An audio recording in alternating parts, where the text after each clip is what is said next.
Proclamation number 7898, May 22, 1961. The Father speaks to his children. Oh, if only you would comply with my message. If only you would accept my word and seriously consider it in your heart and live accordingly. Then you would surely experience the strength of my words. You would become clearly aware that your Father, who loves his children and only wants the best for their future happiness, has spoken to you. Time and again I tell you that only my deep love for you prompts me to speak to you, and that my infinite love is the reason for everything you see around you, for everything you experience. And thus I repeatedly give you evidence of my love for you, but you fail to become aware of it. You demand other evidence in order to accept that my revelations are true.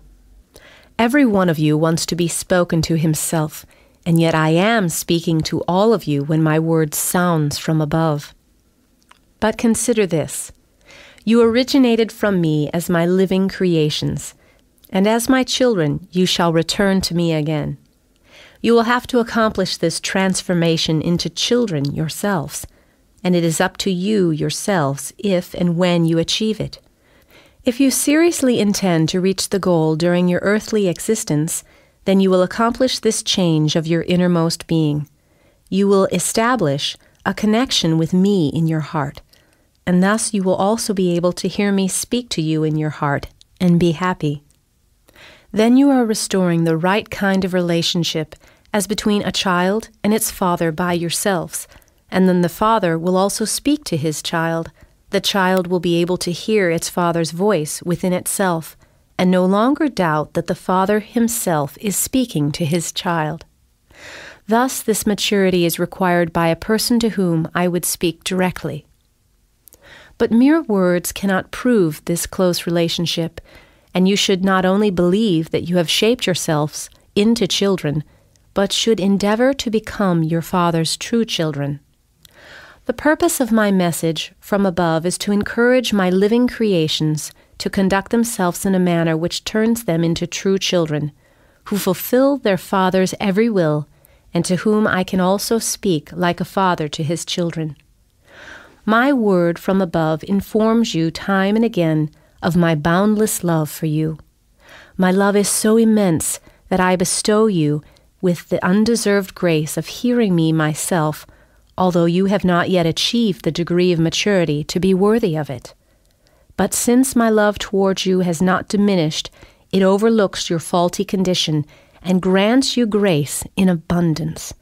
And you humans should deem the receipt of my word as one such grace, by which I inform you that my being consists of love, wisdom, and power.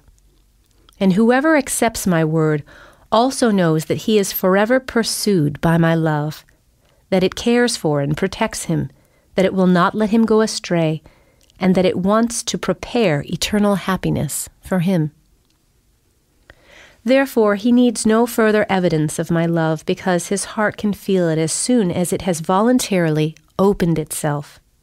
And then the person also knows that he is and will remain my child, because then he will constantly be aspiring to reach me, because he reciprocates the love I give to him, and subsequently he is closely united with me.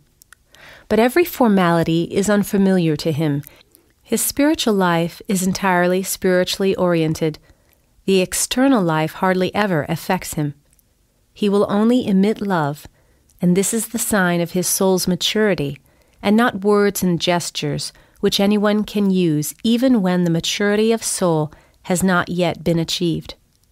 For this reason, you should never judge an external appearance either because it can conceal an inner life which you cannot see, but which is known to me at all times.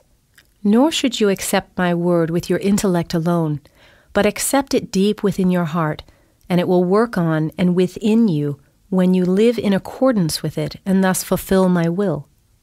Because the word itself shall and will indeed convince you as soon as your will is turned towards me, as soon as you sincerely aspire towards the Father, from whom you once came forth. Amen.